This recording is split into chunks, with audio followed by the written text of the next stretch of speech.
Here we go. Aswand Cruickshank, your one and only Move Swiftly speaker, checking in for a daily Move Swiftly thought, giving you a perspective on teamwork that you will not get anywhere else. Hopefully, last day of me being forced to do these videos, podcast recordings, daily motivational videos, whatever you want to call it. It's all coming out under one umbrella, which is called the Move Swiftly podcast, Move Swiftly Sports Marketing, Move Swiftly School of Sports Management. All of that is going to be, under one unifying theme in regards to how I put out my material and kind of my North Star and things of that nature. But anyway, hopefully it's the last one, one of the last few in which I'm forced to do it from a car and not after one of my runs, because my ankle is starting to feel a little better. I finally shut it down for the past 2 days. Like I was telling you guys yesterday, shut it down for the past 2 days, and already it's feeling a whole lot better. So I could tell that the situation, that the ankle just needed some rest, and there wasn't really anything major wrong with it, and majorly or anything seriously wrong with it. Feels a whole lot better. Iced it, made sure I did some rehab, and on foot, kind of gave myself the day off to let my body rest and things of that nature. And when you're running as much as I run, and when you're doing as much physical activity, it is important, because it does come a time where your body just says, look, you're doing too much. And always remember too, you get stronger on your days off. Especially when you're regularly into the fitness world and the physical activity world. All right, so it's gonna be the second time I'm actually doing this in regards to just making a full podcast episode, merging a full podcast episode with a Move Swiftly thought, because of the subject matter. I didn't plan, and a lot of the things I do on my show and my platform it's really impromptu. It's really stuff that's brought to me, and just things in which I have to comment on. And today we're gonna dive into my thoughts about the recent interview with Charlamagne tha God and Candace Owens. And these are two black faces, really powerful voices, with powerful voices because they have large platforms within the thing is, I hate to use the term black community, but there's a lot of black people who listen to them, and they have inspired a lot of black people because they are black and they have the platform. They have a massive platform. One runs the Breakfast Club. Charlamagne tha God, I actually did a book review one time when I read his book Black Privilege, in which he talked about just the privilege of being black and stop looking at it from the victim mentality. And then you have Candace Owens, who there's been a ton of stuff. I never actually read anything that she's written, but I have watched quite a few of the things that she's put out there, and there's some points that she makes that I understand 1000%. And if I'm just going based on the facts and based on what I've heard Charlamagne tha God say and what I've heard Candace Owens say, I would have really thought that they would have agreed. There was nothing in the interview that happened that really surprised me, because I understand both of them are very much, just based on the material that I've consumed from them, both of them are very much about removing the victim mentality from black people and liberating black people, making it so black people understand that it's a privilege to be black. It's not a detriment. It's not a burden. It's one of those things where we get to be black. We get to walk around and be black, be creative, be who we are. And I wasn't necessarily shocked at anything that happened in the interview. I wasn't necessarily shocked at what they were talking about. I loved it, to be honest with you. I love that two black people, again, people that I'm sure have been critical of what each other have said in the media. I'm sure they've had jabs in the media, but they were two black folks having a conversation that was very authentic and just kind of got their points across. It didn't get heated at all, which is what I loved.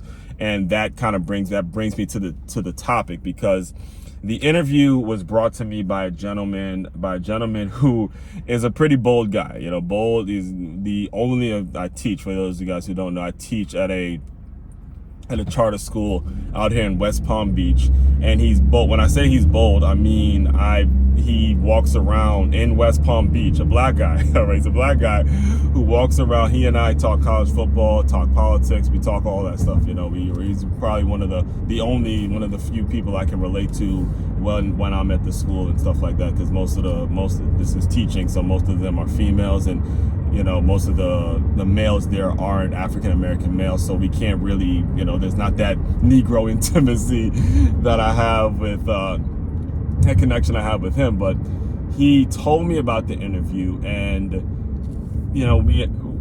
the way he said, the tone in which he said, one of the things that he threw out there, we'll just put it out there like this, all right? One of the things that he said before, as he was telling me to go watch this interview with Charlamagne tha God and Candace Owens, is he says to me, he goes, look, Charlamagne tha God don't speak for all black people. And he said it like, the way he said it with the assumption, or I'm assuming he said it kind of with this tone in which he thought I had already heard it. He thought I had already heard what the whole interview, and he thought I already dissected it and given my thoughts, because he knows this is kind of what I do. This is the world I'm in. I keep up with I keep up with stuff as much as I can, because I have my own stuff to put out there. I have my own podcast, I have my own brand, my own business to keep up with. I can't consume every little thing, but I guess he assumed that I had already listened to the interview. And he said, Charlamagne tha God don't speak for black people. So his tone initially was very much like he was disappointed in what Charlamagne tha God said or didn't say during the Candace Owens interview. And this is what I want to talk to you guys today about. This brings me to today's topic, which is number one. First thing, we got to get this off my chest from jump.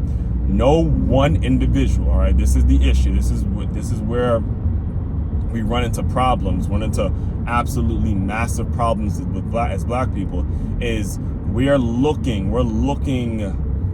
for one person to speak for all of us. All right, we're too busy having this mindset. We have this mindset, maybe let me not say the word looking, but this mindset that we're going to even say something like that, even verbalize something along the lines of, oh, well, one person don't speak for all black people. Well, that shouldn't even be an expectation. That shouldn't even be something that gets brought up, because you're right. One person doesn't speak for all black people, and the issue is that you would even say it. The issue is that it would even be something that you think happens, because and a lot of the things that Candace Owens and Charlamagne tha God had talked about throughout this entire interview is the fact that the media creates this narrative. I remember her actually, she was telling a story about how Candace Owens was telling a story about how Meek Mill, they had I guess they had some sort of an exchange on Twitter, some sort of Twitter beef or whatever it is.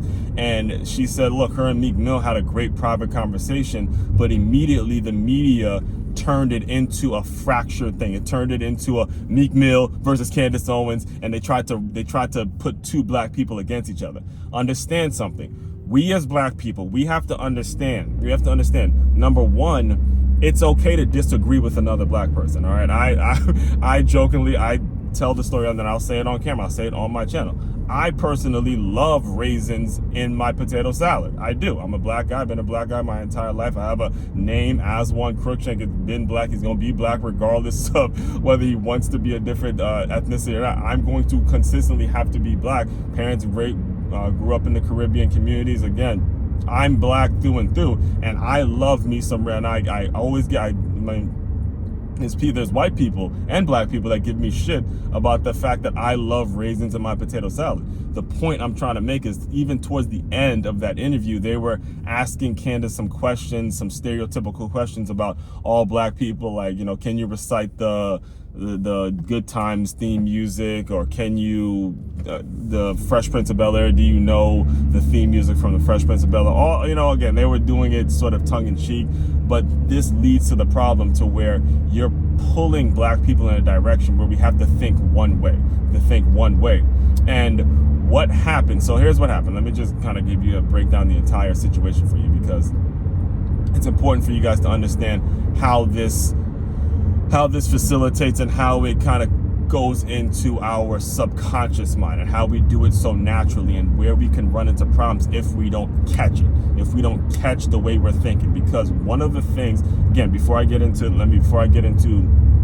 the main point of what I want to tell you, one of the main thing, I'll say the main thing that stuck out to me throughout the interview was when Candace Owens brought out some numbers. She said over 70% of black boys can't read. Over 70% of black boys are not able to read. And the point that she made after she threw that number out there was she also said that if they are able to read, they're reading for a test. There's a textbook, the public, she spoke very critically, as I do as well, spoke very critically about the public school system, to where if you are reading, you're reading for a test. There's a textbook there, you read, you get the answer, you get an A or B on that test, and all of a sudden now you become a success. So now you've been told that you're accepted and things like that. But we're not actually teaching people, forget about being black or white, not actually teaching people to pick up a book just like this, pick up a book just like this, read it, get your own ideas, highlight it, look it up, say, okay, this is how I could implement this. This is what a person did. This is Howard White. Again, one of Phil Knight's, Michael Jordan's people, something, again, I, as a sports marketing person, as a person that runs a sports marketing company, very much interested in his story and how he was able to build what he built and what he's about. But we're not teaching in the school system, we're not teaching to go out and read a book and interpret it and apply it to our own lives. That is the point that was very powerful that she made, because 400 years of slavery, they kept us from that reality. They kept us from being able to read. They kept us from being able to develop our own opinions, develop our own thoughts, develop our own ideas. And the only thing we had left was being a rapper, being an athlete. And what we see in those two worlds is a highly competitive world where we're constantly see black person versus black person. Doesn't matter how great LeBron James is. It doesn't matter the achievements or anything that he's done on the basketball court. Of all the things that he's done on the basketball court, the headline the next day, regardless of what it is going to be, how does he measure up to Michael Jordan? How does he measure up to Magic? They're always, the media always is trying to create this black versus black thing, because if we make it so black people, like one of the things that I really, really love that she said is that if we make it so black people finally come together, have our awakening, and make it so we're working together and we're not constantly just fighting each other and trying to outdo one another, or fighting over who's the best slave owner and things like that, we'll realize that within ourselves we can make a whole lot of great things happen. Those were the points. So what happened was, I watched the interview. I went and I watched the whole hour. I believe it's an hour and 8 minutes.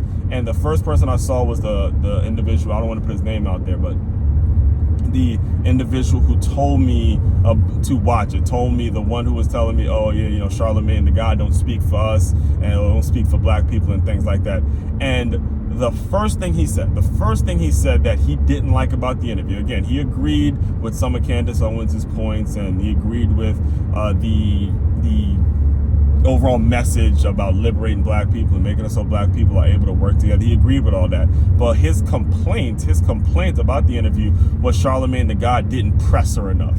He said that words, but he's like, he didn't press her enough. I didn't feel like Charlemagne the God was being fair. I feel like Charlemagne the God has said some nasty things about her in the past, and I've heard, and again, I haven't heard these things that he said because I don't pay that much attention to it, but he wanted to see bloodshed. He wanted to see them two go back and forth. He wanted to see, Candace Owens versus Charlemagne the God, and all. He wanted to see that presser, and that right there, that mindset, that thinking, that kind of thinking creates a problem. All right, it creates a problem because them two had a very enlightening discussion, and you in the position that he's in as I call him an OG who's in a position who he can teach the young black people stuff, who has been through this, and again wears his opinion on his sleeve. I told you, walks around West Palm Beach of all places, talking about fuck Donald Trump and putting t-shirts on that shit. I'm like, shit, that's crazy to me that he would actually feel that strongly about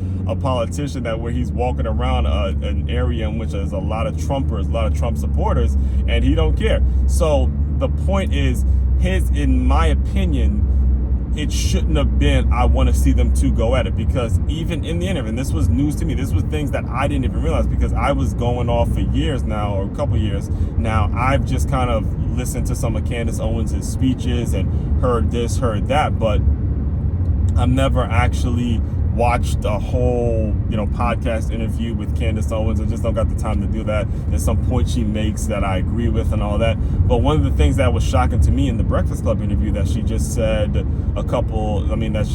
debuted, I'm recording this, I believe it's March 24th, 2024, and she recorded this interview, I believe it was Friday, this couple of days ago or whatever it was. But one of the things that she did say was she didn't vote for Donald Trump in 2016. She, of all people, this Trump supporter, this person that's on stages and Trump this, Trump that, she, of all people, didn't even vote for Donald Trump in 2016. But what she said happened was, look, I mean, there was some things that I saw that were just way left. Some things that he said that were completely misquoted, and where there was just this lying, there was this narrative, there was this situation in which you're painting this picture about this guy, and it's just not fair. And then she, as a curious person, just wants to know why.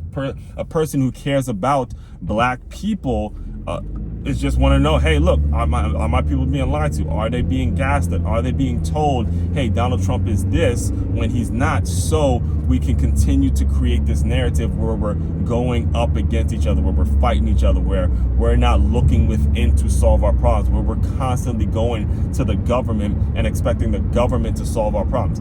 Are we doing that? And then what she found out with the more digging and the more digging and the more digging that she did, she found out, hey, that's possibly the truth. And that's what got her on the situation. That's what makes her want. That is what made her the quote unquote Trump supporter. And these are the things that we have to take away. Whether you agree with Candace Owens or not, you have to take away the concept of, okay, she developed her own opinion, even though it was not a popular opinion. It is not a popular opinion. It is not something that a whole lot of people that look like her are going to just accept on base value. You have to go and do your research and listen to someone over a period of time and see what they're all about and see exactly where they're coming from. And when we have, it's the greatest, one of the greatest philosophers in my opinion, Bob Marley, said we have to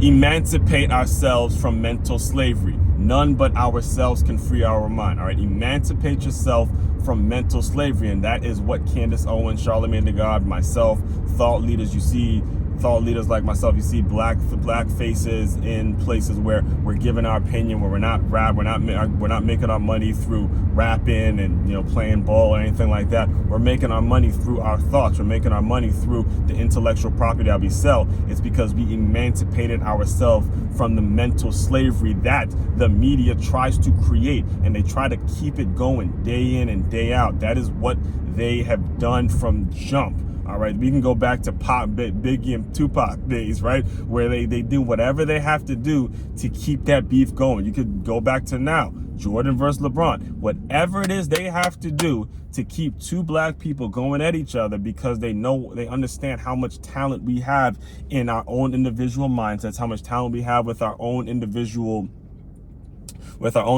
ideologies and the way we think and how much we've been trained. And again, you take a group of people that's been enslaved for 400 years, you give them some freedom, they're seeing life from the bottom up. It's the same, it's the typical rags to riches story, the typical, living on the street to being a millionaire. You're seeing life from the bottom up. So when you take a group of people like that, then you give them the freedom that we have. Now it becomes a big deal, because we can create things that, again, if you've only seen life from the top, if you're only seeing things from the top down, you can't create the way a person can create when they're seeing things from the bottom up, when they're seeing things from the, oh man, I used to live in a car. Now I can understand where to put my money. If you give me $1 million, I know exactly where to put it. I know how to recreate more millions. I know how to do this. I know how to do that, because again, seeing things from the bottom up. That's what our people have. That's the special thing that we have as black people, is that we were enslaved for so long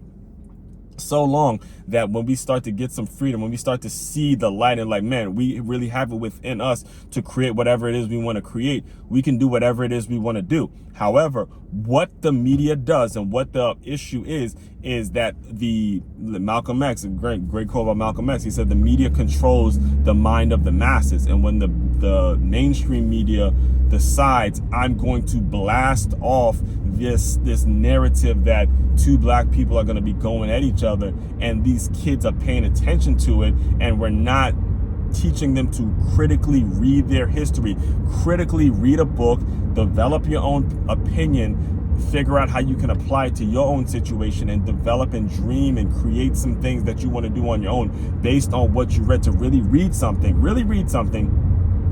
and say to yourself, this is how I would have done it. I could put myself in that person's situation. I can think creatively. I can be better. I can do this. I can do that. So many great things can start happening when we start teaching how to apply the knowledge. But we don't teach that. We teach you, okay, you're going to go to this school and you're going to get a grade letter here. You're going to get accepted in this college, and then you're going to make this, you're going to get this job offer that's going to pay you this amount of money. And then all of a sudden you're going to be a success. But in terms of going out and creating something in the world, that's not something that's popular. That's not something that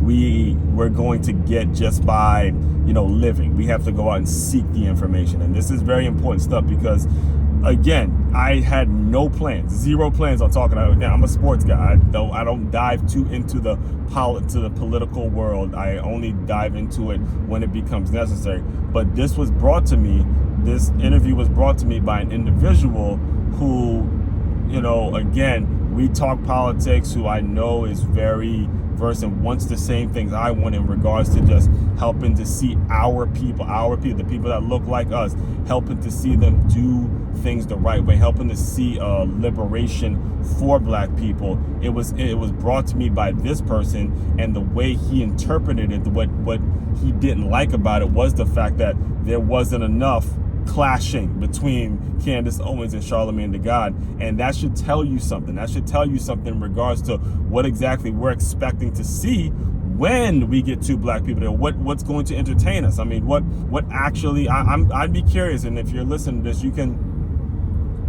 go and check the numbers. In fact, when I'm done recording this, I'll probably check the numbers myself. But I'm curious in what got more views on YouTube, the Candace Owens and Charlamagne Breakfast Club interview, or the interview, or the slashing or the berating that Stephen A. Smith gave to Jason Whitlock. I'm curious to what got more views. I would not be surprised, and I can make the bold statement, more than likely what got more views is when Stephen A. Smith went absolute ape shit on Jason Whitlock, because what was it? It was two Black people going at each other back and forth, and the Charlamagne the God and the Candace Owens interview were two Black people having a civilized, well, technically it was four people there, but they were having a civilized conversation about how they can improve the situation. Just everyone's getting their viewpoints off their chest and letting the people decide whose side or what it is they want to think, and teaching them, making sure it's re-emphasized,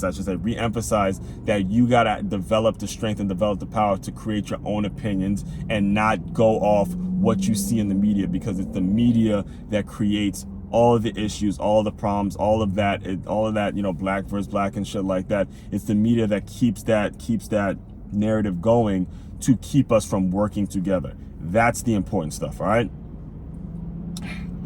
Main website to check out to dive deeper into all my, well, before I actually close, I want to make sure I'm on the record saying this. Here, what we have to understand, because I know I said a lot. In today's episode. What the main thing that we have to take away, the main thing that we have to understand is this, and it's all the young Black people who are listening to me right now, and I'm saying young for a reason, particularly the young Black kids that are listening to me right now. I want you to understand that there's no one person, excuse me, there's no one person that speaks for every single Black person out there. I know that's what the media tries to create, but that is a myth, that is false. It's on you as a young Black person to develop your own opinions, go, figure out what it is you enjoy doing, go pick up some books on the subject, listen to some podcasts, listen to a wide range of people who talk about the things that you are very passionate about, and it's up to you to create your own opinions and develop your own thoughts, and don't listen to just one person and say, okay, that's the way all Black people think because that one person has this opinion. You got to eradicate yourself from that kind of thinking, remove yourself from that kind of thinking. It's very important that you develop your own mindset and create your own lane in regards to how it is you go about creating a lifestyle for yourself. All right, now I can officially close. Main website to check out to dive deeper into all my work, makeyourmove.com. That's makeyourmove.com. It's a one-stop shop for all your teamwork and your self-development needs. Aswand Cruickshank, your one and only Move Swiftly speaker, checking out. You guys continue to move swiftly. We will talk more. more soon.